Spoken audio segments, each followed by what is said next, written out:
Shalom, damai di hati. Kembali lagi saya Pendeta Christian of Mawicere menjumpai Bapak Ibu Saudara sekalian dimanapun berada dalam program kajian MTPJ. Nah, kali ini kita akan bersama-sama memikirkan bagian Alkitab dari Lukas 22 ayat 24 sampai 38 yang akan menjadi bahan pembacaan dan pemberitaan firman Tuhan di minggu sengsara yang ketiga, yaitu dari tanggal 12 sampai tanggal 18 Maret nanti. Ya.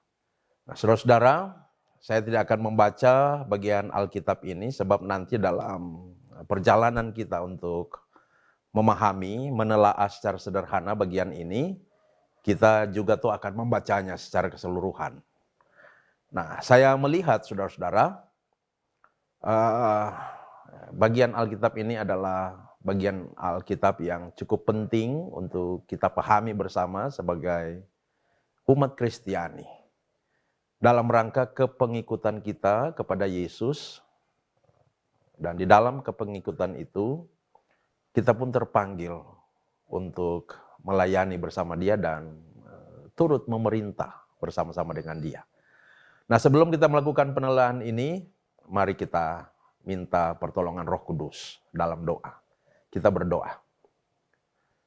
Tuhan, kami bersyukur untuk waktu yang Kau anugerahkan kepada kami saat ini, dalam rangka memikirkan bagian Alkitab yang hendak menjadi bahan pembacaan dan pemberitaan firman Tuhan minggu depan, yang adalah penghayatan minggu sengsara yang ketiga dari Tuhan Yesus. Kami menyadari akan segala keterbatasan dan kelemahan kami, dan karena itu hanya bergantung sepenuhnya pada anugerah-Mu Tuhan. Maka kami mohon, karuniakan kepada kami Roh Kudus yang kiranya akan menolong kami untuk mengerti, memahami, dan menemukan akan kebenaran-kebenaran yang Engkau sendiri mau nyatakan kepada kami lewat teks firman yang hendak kami baca dan telaah secara sederhana pada saat ini. Terpujilah nama-Mu Tuhan, ini doa kami, di dalam nama Tuhan Yesus kami berdoa. Amin. Nah, saudara-saudara, Lukas 22 ayat 24 sampai 38 ini saya bagi dalam 5 bagian. Nah, bagian yang pertama itu ada di ayat 24. Nah, ayat 24 itu berkata begini, Lukas 22 ayat 24. Terjadilah juga pertengkaran di antara murid-murid Yesus, siapakah yang dapat dianggap terbesar di antara mereka. Nah, jadi Lukas 22 ayat 24 sampai 38 ini mengisahkan tentang percakapan yang terjadi di antara para murid dengan Tuhan Yesus. Nah, tetapi juga di antara para murid dengan murid yang lainnya, dan mereka murid-murid dengan Tuhan Yesus ketika mereka sedang mengadakan perjamuan malam Paskah di suatu tempat. Nah, selesai perjamuan itu, atau mungkin masih dalam suasana makan bersama itu, para murid bercakap dan bertengkar. Bertengkar mengenai apa? Yaitu mengenai siapa yang terbesar di antara mereka. Nah, pertengkaran itu mengindikasikan dua hal. Yang pertama, pertengkaran itu menandakan bahwa di antara mereka selama ini ada semangat persaingan satu dengan yang lain untuk memperebutkan jabatan, kekuasaan, dan kehormatan.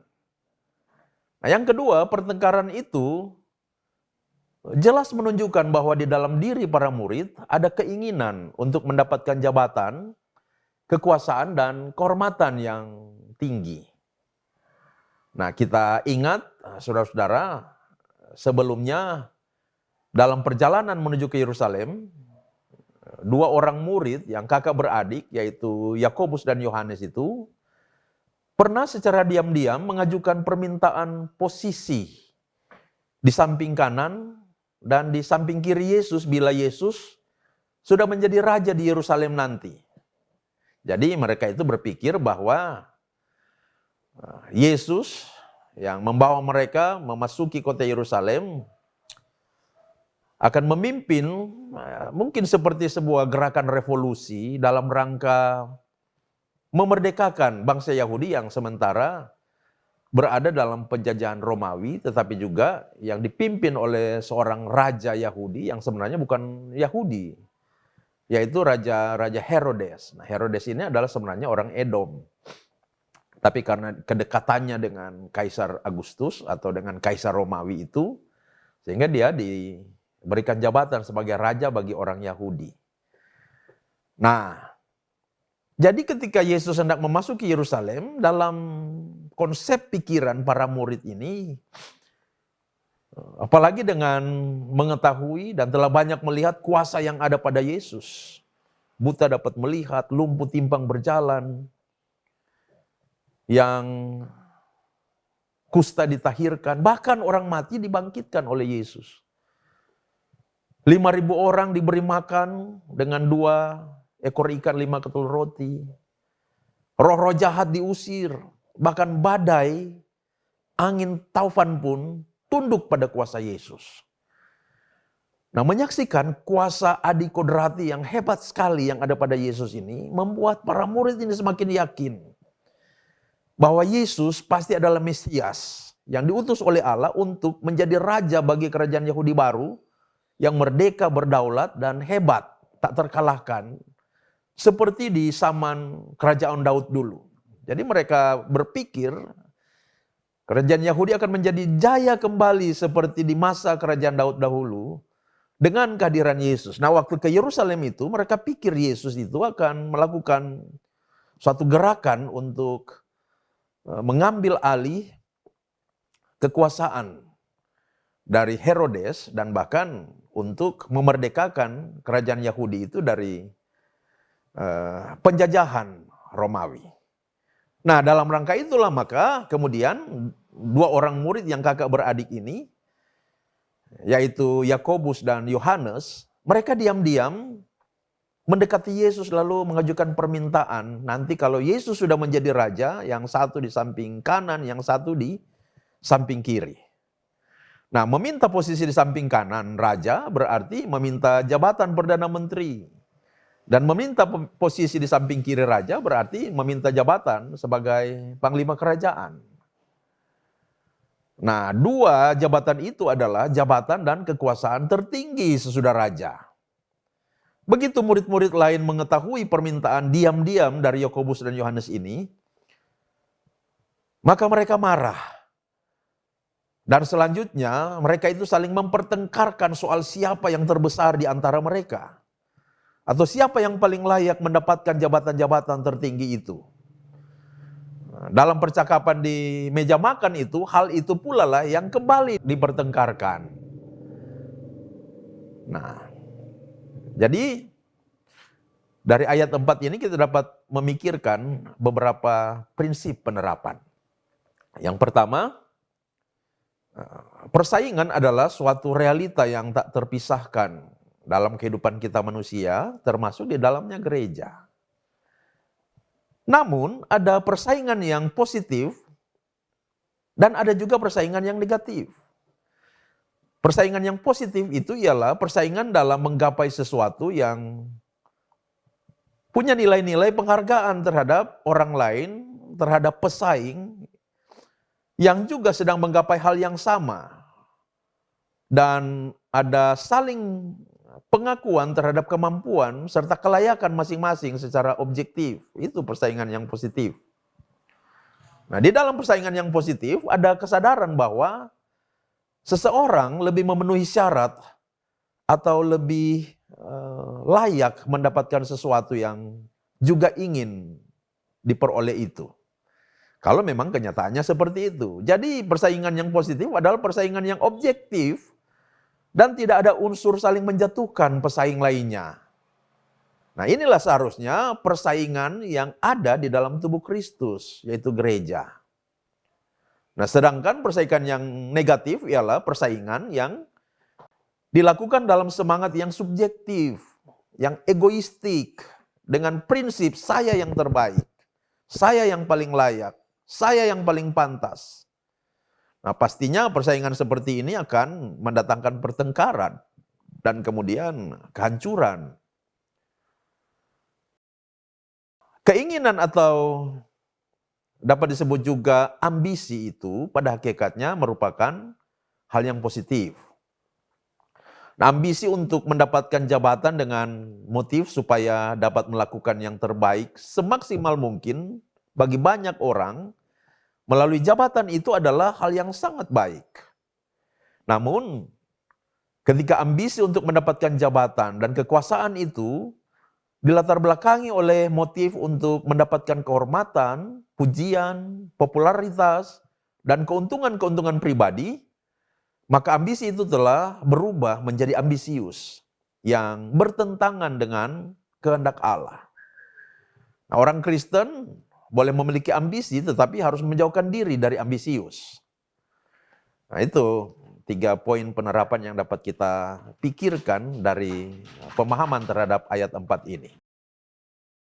Sekarang mari kita melihat bagian 2, yaitu ayat 25 sampai ayat 27.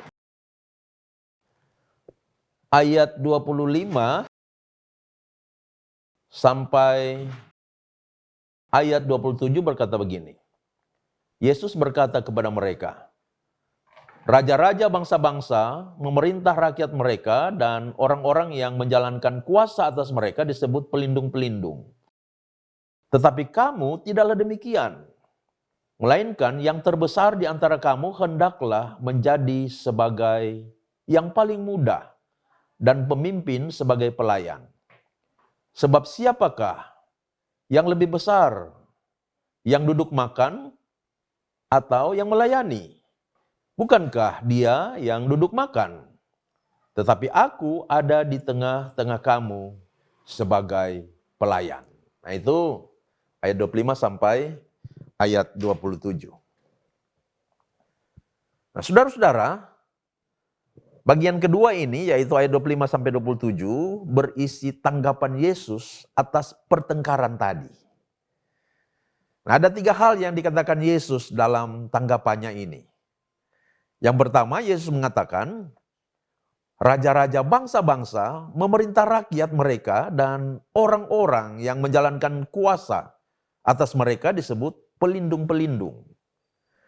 Nah, di sini Yesus menunjukkan model kekuasaan yang dijalankan di dunia.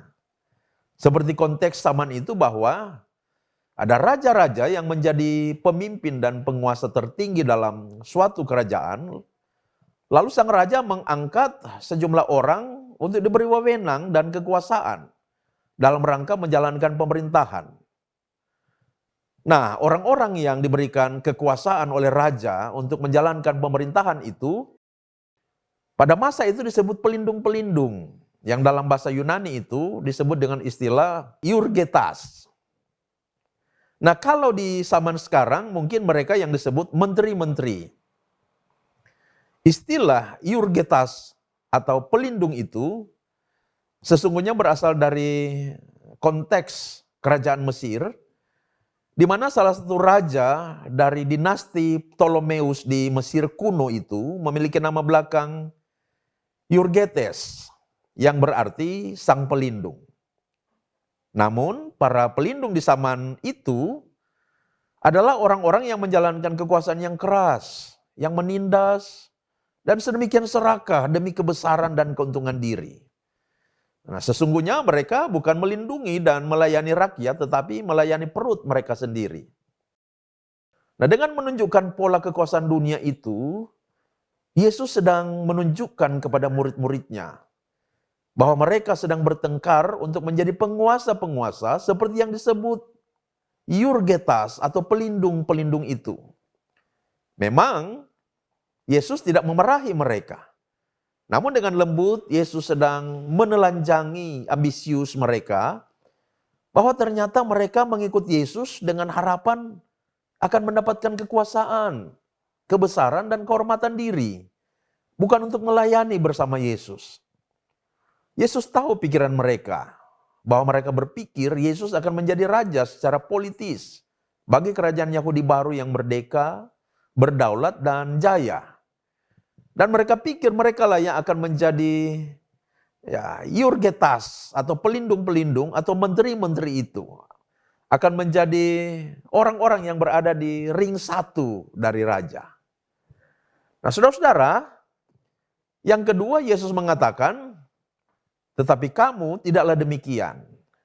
Melainkan yang terbesar di antara kamu hendaklah menjadi sebagai yang paling muda dan pemimpin sebagai pelayan. Nah, di sini Yesus memberikan pencerahan kepada mereka bahwa kerajaan Yesus itu berbeda dengan kerajaan dunia seperti yang mereka bayangkan dan dambakan itu. Bahwa di dalam kerajaan Yesus yang menjadi pembesar-pembesar itu adalah para pelayan, para dulos, para hamba, yaitu orang-orang yang melayani demi kebaikan banyak orang. Nah, ketika Yesus mengatakan yang terbesar di antara kamu hendaklah menjadi yang paling muda, Yesus bermaksud membalikkan kebiasaan bahwa yang junior harus melayani yang senior. Yang paling muda biasanya menjadi pesuruh dari yang usia lebih tua. Nah, dalam kelompok 12 murid Yesus itu, Petrus yang paling senior dari segi usia. Dan karena itu dia yang dituakan atau yang dijadikan sebagai pemimpin atau ketua di dalam kelompok 12 murid Yesus itu. Lalu Yohanes adalah murid yang paling muda dan yang paling sering disuruh-suruh oleh Petrus. Nah, dalam pemerintahan Yesus, Yesus katakan yang disuruh-suruh itu justru yang akan jadi pembesar. Nah, artinya pembesar-pembesar dalam kerajaan Yesus adalah orang-orang kecil yang mau menghamba dan melayani. Yang mau memberi diri untuk kepentingan banyak orang. Bukan seperti pembesar-pembesar dalam konteks kerajaan dunia yang hanya mau dilayani, hanya mau diberi, hanya mau dihormati dan disanjung-sanjung. Pembesar-pembesar dalam kerajaan Yesus adalah orang-orang yang rendah hati, yang tidak mencari kebesaran, kekuasaan, kehormatan, dan kekayaan seperti para pembesar dalam kerajaan dunia. Tetapi pembesar-pembesar dalam kerajaan Yesus itu adalah orang-orang yang mau berkorban untuk membesarkan, mensejahterakan, dan memperkaya banyak orang. Pembesar-pembesar dalam kerajaan Yesus adalah orang-orang yang menjalankan kepemimpinan yang melayani. Bukan kepemimpinan tangan besi yang maunya dilayani. Karena itulah kemudian yang ketiga, Yesus memberi contoh nyata dari kepemimpinan yang melayani itu melalui peristiwa yang sedang mereka alami saat itu juga. Yesus mengatakan sebab siapakah yang lebih besar? Yang duduk makan atau yang melayani? Bukankah dia yang duduk makan itu yang lebih besar? Tetapi kata Yesus, aku ada di tengah-tengah kamu sebagai pelayan. Nah, saat itu saudara-saudara mereka sedang makan minum bersama dan Yesuslah yang bertindak sebagai pelayan yang melayani mereka. Bahkan sebelumnya Yesus telah mencuci kaki mereka dan sebenarnya pekerjaan itu adalah pekerjaan dari dulos atau budak. Mereka hanya duduk, ini para murid ini hanya duduk menerima sajian roti dan anggur. Dan mungkin ada juga menu-menu lainnya yang diberikan oleh Yesus. Yesus yang adalah guru mereka, bahkan yang mereka kenal sebagai Mesias itu, sedang melayani mereka. Kalau mengikuti kerajaan dunia, maka Mesias atau Raja justru yang harus dilayani, bukan melayani. Tapi ini Yesus yang adalah Mesias itu yang melayani mereka. Nah, dengan kata lain, murid-murid yang harus melayani Yesus sebenarnya. Namun, di sini Yesus sedang memberikan sebuah contoh konkret, sebuah teladan tentang kepemimpinan yang melayani itu, agar supaya dengan contoh itu, murid-murid lebih mengerti dan lebih dapat mencontohi dan meneladani dan dapat menerapkannya kelak pada waktunya. Nah, dari bagian kedua ini kita dapat memikirkan beberapa prinsip penerapan. Yang pertama, bila kepada kita diberikan atau dipercayakan jabatan atau kekuasaan, baik jabatan atau kekuasaan dalam pemerintah, atau dalam suatu instansi atau organisasi, ya, atau di dalam gereja juga. Nah, janganlah kita menerapkan kepemimpinan seperti yang dijalankan oleh para pelindung yang digambarkan Yesus itu. Yang mengejar kehormatan dan kekayaan, dan yang karena itu menjalankan kekuasaan atau kepemimpinan dengan keras, otoriter, memaksakan kehendak. Pola kepemimpinan seperti itu bukanlah pola kepemimpinan yang dikehendaki oleh Yesus. Yang kedua, bila kepada kita diberikan atau dipercayakan jabatan atau kekuasaan, baik dalam pemerintahan atau suatu instansi atau organisasi ataupun di dalam gereja, maka terapkanlah pola kepemimpinan yang diajarkan oleh Yesus dan yang diteladankan olehnya. Yaitu kepemimpinan yang melayani, yang memberi, yang rela berkorban, bukan dilayani tetapi melayani. Bukan membesarkan diri tetapi membesarkan banyak orang. Bukan memperkaya diri tetapi memperkaya banyak orang. Itu bagian kedua. Sekarang mari kita lihat bagian ketiga, yaitu ayat 28 sampai 30 berkata begini. Kamulah yang tetap tinggal bersama-sama dengan aku dalam segala pencobaan yang aku alami. Dan aku menentukan hak-hak kerajaan bagi kamu. Sama seperti Bapakku menentukannya bagiku. Bahwa kamu akan makan dan minum semeja dengan aku di dalam kerajaanku. Dan kamu akan duduk di atas tahta untuk menghakimi ke-12 suku Israel. Itu bunyi ayat 28 sampai 30. Nah, pada bagian yang ketiga ini, saudara-saudara, Yesus berjanji kepada murid-muridnya bahwa mereka akan mendapat bagian utama dalam pemerintahan kerajaannya. Ada dua hal yang dikatakan Yesus di sini. Yang pertama bahwa murid-muridnya itu telah bersama dengannya dalam segala pencobaan yang dialami. Di sini Yesus sedang memberikan penghargaan atas kesetiaan murid-muridnya kepadanya.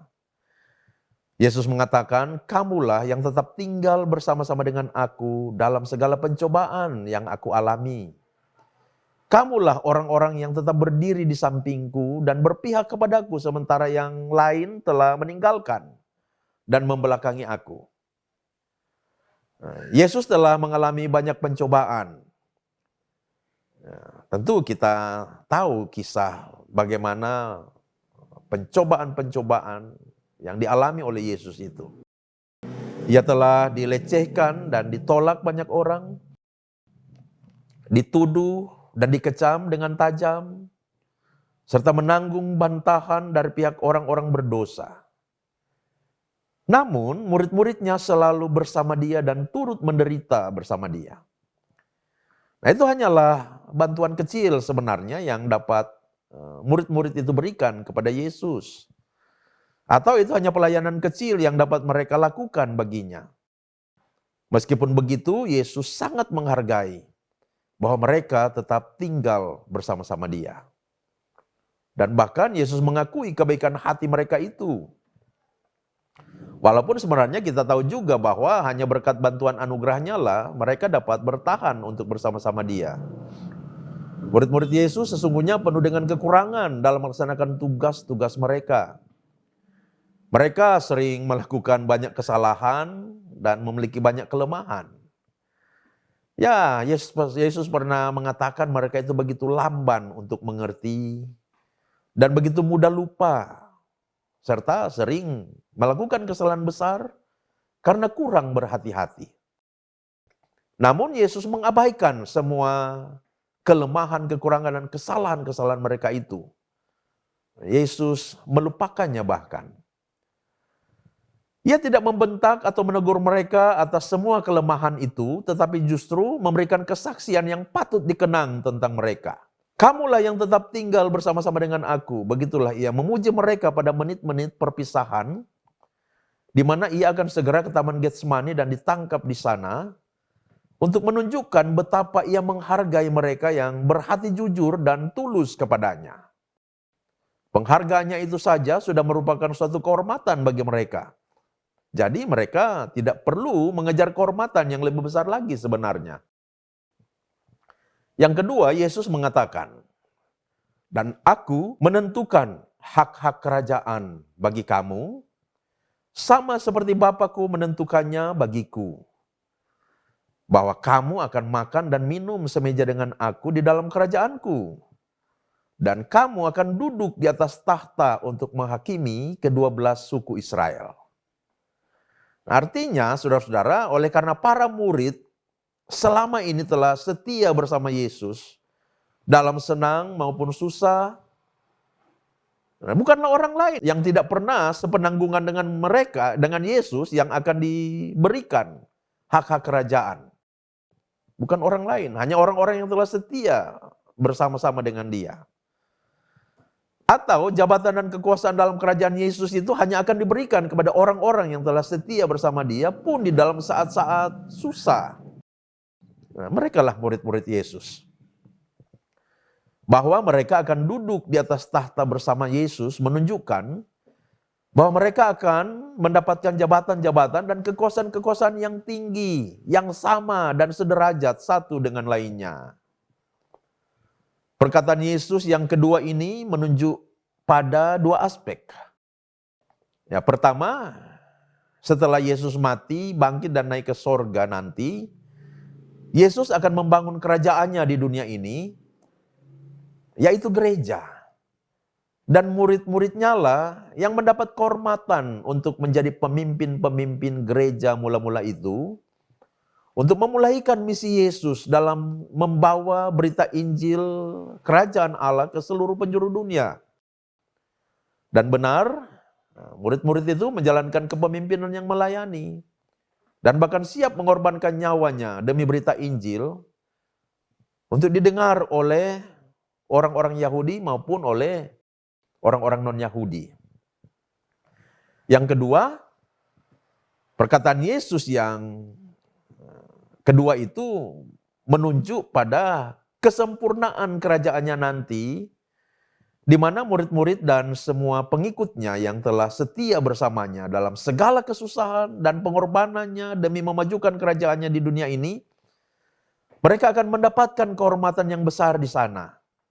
Di mana pada hari yang penuh mulia itu, yaitu hari penghakiman, semua yang telah setia mengikutnya dalam susah dan senang akan duduk di tahta bersamanya menghakimi semua orang yang telah menolaknya. Nah, dari bagian ini kita dapat memikirkan beberapa prinsip penerapan. Yang pertama, jadilah terus sebagai pengikut Yesus yang setia. Nikmatilah sukacita iman yang tersedia dalam kepengikutan kita kepadanya. Tetapi jangan pernah mundur, jangan pernah menyerah. Bila datang pencobaan, kesulitan, persoalan, penderitaan, nistaan, dan bahkan aniaya, ingatlah, suka duka dipakainya untuk kebaikan kita. Yang kedua, sekecil apapun partisipasi dan kontribusi kita bagi pelayanannya di dunia ini, Yesus akan sangat menghargainya.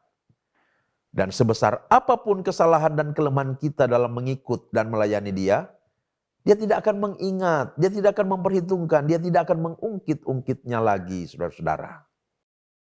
Yang ketiga, memelihara kesetiaan iman kepada Yesus memang bukanlah hal yang mudah. Tetapi bila kita sanggup bertahan dalam kesetiaan itu karena anugerahnya yang senantiasa menopang kita. Yang keempat, setiap orang yang memelihara kesetiaan iman akan berbagian dalam tahta kerajaan Yesus yang kekal. Itu bagian ketiga. Sekarang bagian yang keempat, yaitu ayat 31 sampai ayat 34. Mari kita lihat.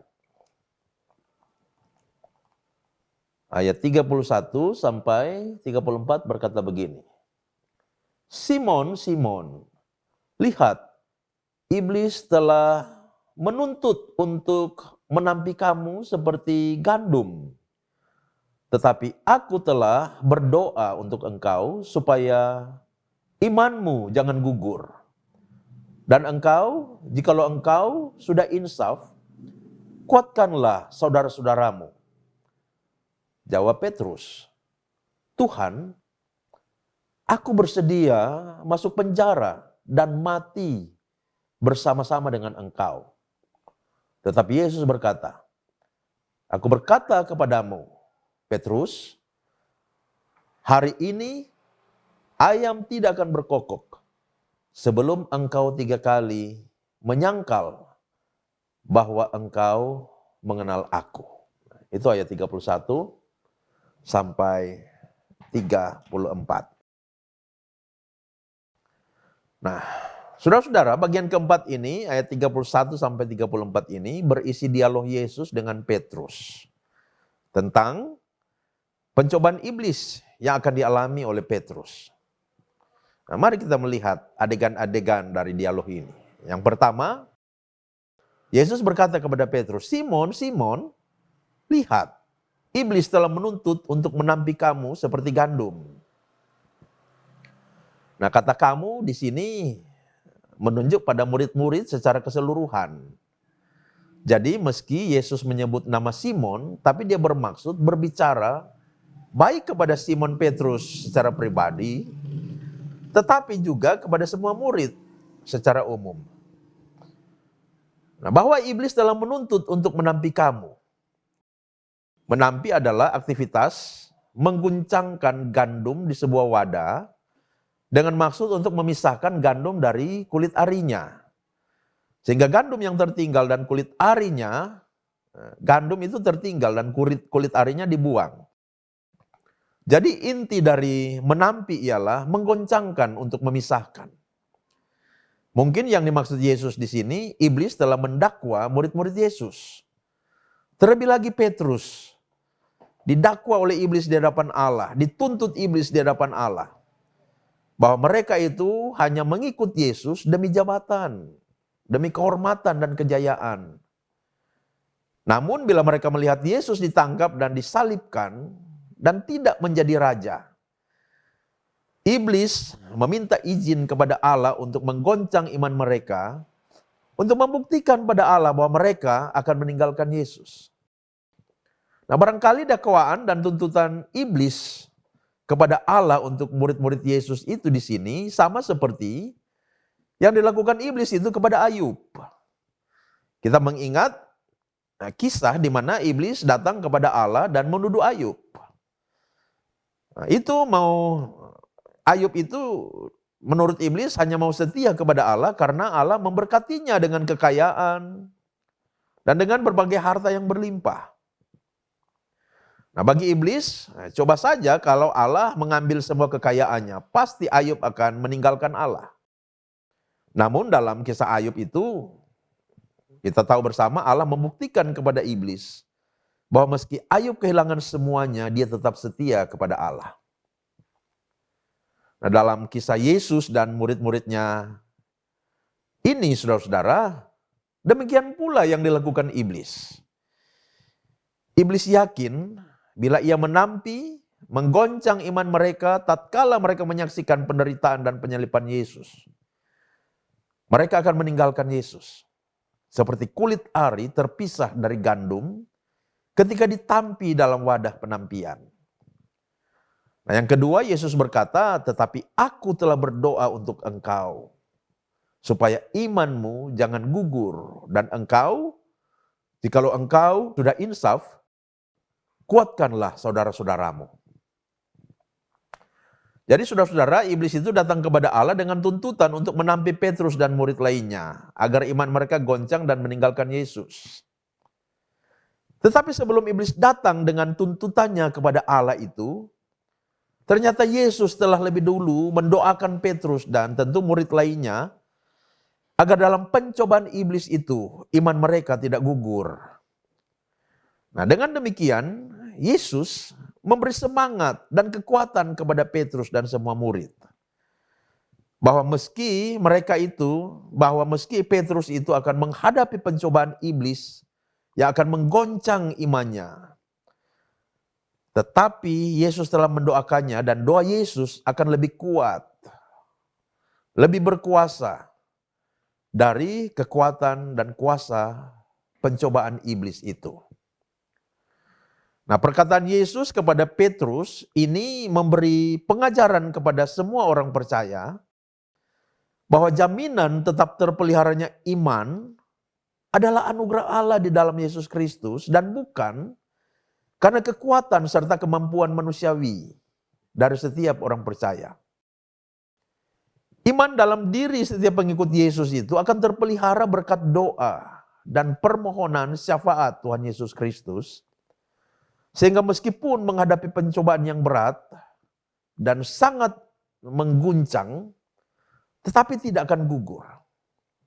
Setiap murid Yesus dipelihara dalam kekuatan Allah dan doa Yesus.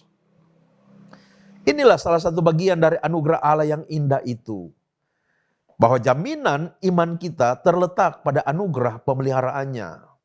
Bukan pada kekuatan dan kemampuan kita. Tanpa pemeliharaan Allah, iman kita pasti gugur di tengah pencobaan iblis. Tetapi berkat topangan pemeliharaan Allah, iman kita tidak akan gugur. Meski dikuncang sekuat apapun oleh iblis. Yang ketiga, jawaban Petrus kepada Yesus. Tuhan, aku bersedia masuk penjara dan mati bersama-sama dengan Engkau. Tetapi Yesus berkata, aku berkata kepadamu Petrus, hari ini ayam tidak akan berkokok sebelum engkau 3 kali menyangkal bahwa engkau mengenal aku. Saudara-saudara, apa yang dinubuatkan Yesus tentang penyangkalan Petrus itu telah terbukti dan itu memang terjadi. Sebelum ayam berkokok, Petrus telah menyangkal Yesus 3 kali.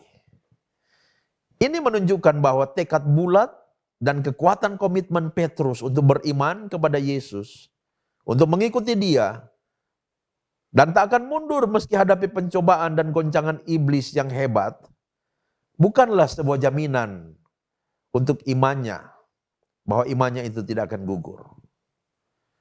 Petrus sangat tergoncang, imannya hampir gugur, tetapi berkat doa dan topangan Yesus, imannya tidak sampai gugur.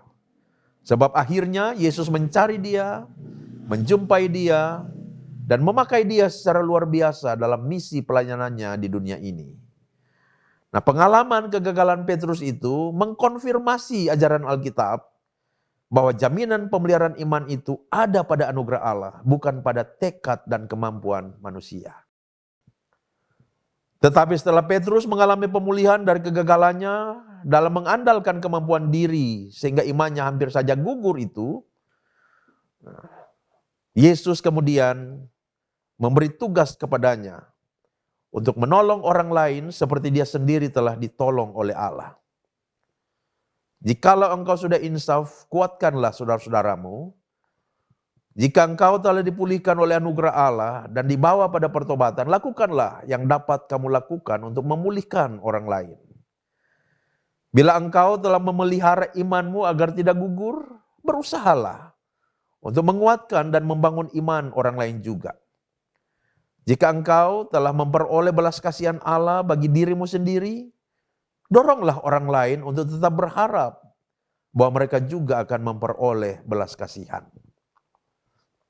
Nah, dari bagian ini kita dapat memikirkan beberapa prinsip penerapan.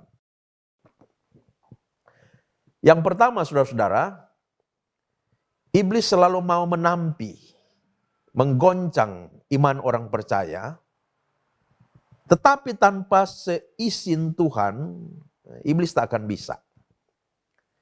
Jadi kalau kita itu mengalami pencobaan itu karena atas seizin Tuhan. Yang kedua, meski Tuhan mengizinkan iblis menampi, menggoncang iman kita melalui berbagai pencobaan, Tuhan akan selalu menopang kita dengan anugerahnya supaya iman kita tidak akan gugur. Jaminan bertahannya iman kita ada pada anugerah Tuhan, bukan pada kekuatan kita. Yang ketiga, maka di tengah pencobaan dan kegoncangan seberat apapun, yakin ada Tuhan yang menopang. Teruslah bersandar pada anugerahnya dan jangan pernah menyerah. Lawanlah iblis, maka ia akan lari daripadamu. Yang keempat, orang-orang yang telah jatuh dalam dosa harus diangkat untuk beralih dari dosa dan kembali kepada Tuhan. Mereka yang telah menyimpang dan tersesat harus dicari dan ditemukan untuk dibawa kembali ke jalan yang benar. Yang kelima, mereka yang telah diinsyafkan dari dosa harus menolong orang-orang yang masih hidup dalam dosa untuk insaf. Sekarang bagian yang terakhir, bagian kelima, yaitu ayat 35 sampai 38 berkata begini. Lalu ia berkata kepada mereka, ketika aku mengutus kamu dengan tiada membawa pundi-pundi, bekal, dan kasut, adakah kamu kekurangan apa-apa? Jawab mereka, suatu pun tidak. Katanya kepada mereka, tetapi sekarang ini, siapa yang mempunyai pundi-pundi, hendaklah ia membawanya. Demikian juga yang mempunyai bekal, dan siapa yang tidak mempunyainya, hendaklah ia menjual jubahnya dan membeli pedang. Sebab aku berkata kepada kamu, bahwa nas kitab suci ini harus digenapi padaku. Ia akan terhitung di antara pemberontak-pemberontak. Sebab apa yang tertulis tentang aku sedang digenapi. Kata mereka, Tuhan, ini 2 pedang. Jawabnya, sudah cukup. Nah, saudara-saudara, bagian kelima ini yaitu bagian yang terakhir. Tuhan Yesus berbicara tentang keadaan para muridnya nanti. Yang pertama, Yesus berkata, ketika aku mengutus kamu dengan tiada membawa pundi-pundi, tidak membawa bekal dan kasut, adakah kamu kekurangan apa-apa? Jawab mereka, suatu pun tidak. Nah, kita tahu bersama bahwa Yesus pernah mengutus mereka, yaitu murid-muridnya ini, dalam keadaan yang sangat miskin dan kekurangan, dengan kaki telanjang dan tanpa uang dalam pundi-pundi mereka, karena mereka akan pergi ke tempat yang tidak terlampau jauh dan sebentar saja. Dengan itu ia ingin mengajar mereka untuk bergantung pada pemeliharaan Allah. Yesus ingin agar mereka mengakui bahwa meskipun keadaan mereka seperti itu, mereka tidak kekurangan apa-apa. Bahkan mereka kemudian hidup dengan limpah dan nyaman seperti biasa, dan mereka mengakui akan hal itu. Kemudian kedua, Yesus memberitahu mereka bahwa sebentar lagi keadaan itu akan sangat berbeda. Situasi akan berubah. Yesus mengatakan, nas kitab suci ini harus digenapi. Jadi Yesus mengutip sebuah nas kitab suci dan bahwa nas itu akan digenapi, harus digenapi padanya. Nas kitab suci itu berkata begini, ia akan terhitung di antara pemberontak-pemberontak. Sebab apa yang tertulis tentang aku sedang digenapi, kata Yesus. Jadi memang Yesus akan disalibkan bersama para penjahat itu sudah dinubuatkan sejak lama dalam perjanjian lama. Jadi sekali lagi sekarang situasinya berbeda. Karena nas kitab suci yang harus digenapi itu, yaitu Yesus harus disalibkan bersama para pemberontak. Oleh karena itu mereka harus menyadari bahwa mereka akan menghadapi banyak masalah. Sekarang mereka tidak boleh beranggapan akan menjalani kehidupan yang mudah dan nyaman seperti yang pernah mereka alami. Tidak boleh, karena keadaan akan berubah. Sekarang pada tingkat tertentu mereka akan turut menderita dengan Yesus. Dan setelah Yesus pergi kembali ke sorga, mereka harus siap menderita seperti Dia. Seorang hamba tidaklah lebih baik daripada tuannya. Nah, demikian juga sekarang mereka tidak boleh mengharapkan bahwa ada orang-orang yang akan bersahabat dengan mereka dan akan bersikap baik dan bermurah hati kepada mereka seperti sebelumnya. Oleh karena itu, siapa yang mempunyai pundi-pundi, hendaklah ia membawanya. Karena sekarang ia mungkin akan memerlukannya, juga mungkin memerlukannya untuk keperluan rumah tangga mereka. Dan sekarang juga mereka harus sadar bahwa musuh-musuh mereka akan menjadi lebih beringas daripada sebelumnya. Jadi mereka perlu senjata dan perbekalan. Yang tidak mempunyai pedang untuk mempertahankan diri terhadap penyamun dan pembunuh akan tahu bahwa ia akan sangat membutuhkannya pada suatu saat nanti. Sehingga jubah pun perlu dijual untuk membeli pedang. Nah, di sini Yesus bermaksud untuk menunjukkan bahwa saat itu keadaan telah berubah menjadi sangat berbahaya. Sampai-sampai orang merasa tidak aman lagi jika ia tidak menyandang pedang di pinggangnya. Akan tetapi tentu kita harus memahami bahwa senjata yang harus disandang murid-murid Yesus adalah pedang roh. Kita harus mempersenjatai diri supaya kita siap untuk menghadapi masalah. Sehingga masalah itu tidak akan mengejutkan kita kalau kita sudah siap terlebih dahulu. Kita harus berserah sepenuhnya pada kehendak Allah supaya kita bisa bersedia menerima segala penderitaan itu. Dengan demikian kita akan lebih siap dibandingkan dengan menjual jubah untuk membeli sebilah pedang.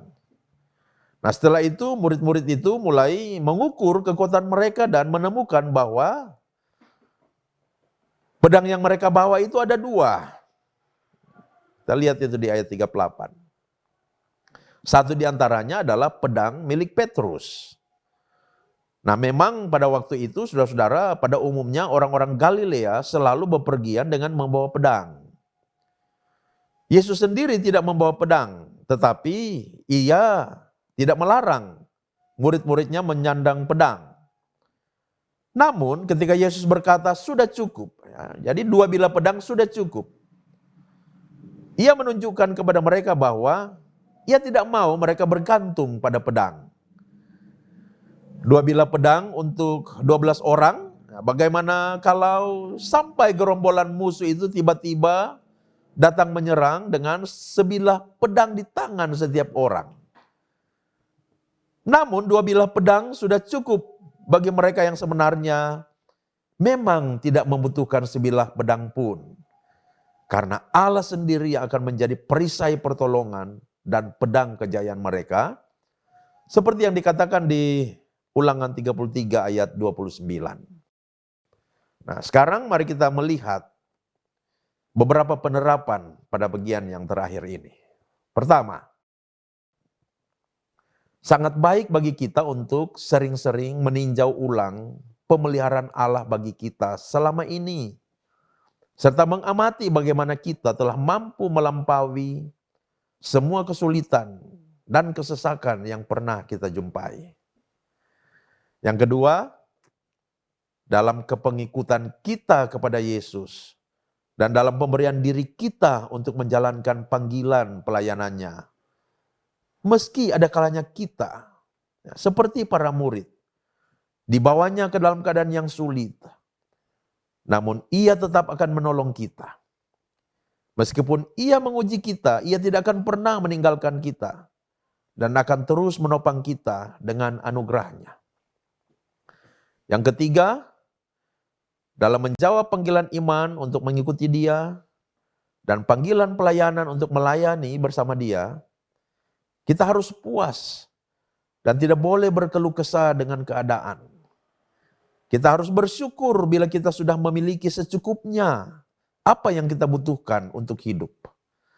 Meskipun tidak mewah dan berlebihan, meskipun hidup kita hanya dari sehari ke sehari, dan hanya bergantung dari kebaikan hati orang-orang percaya lainnya. Murid-murid hidup dari berbagai pemberian orang. Namun mereka tidak mengeluh bahwa hidup mereka tidak menentu.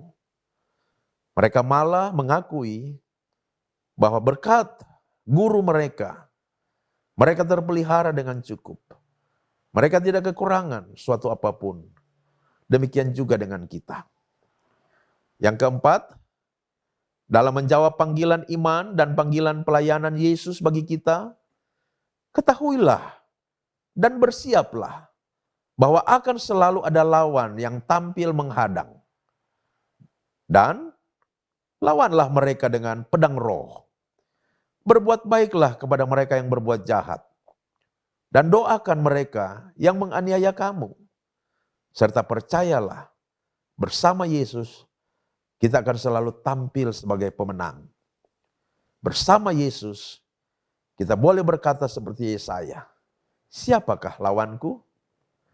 Nah, saudara-saudara, demikian beberapa pemikiran telaah atas Injil Lukas pasal 22 ayat 24 sampai 38 ini.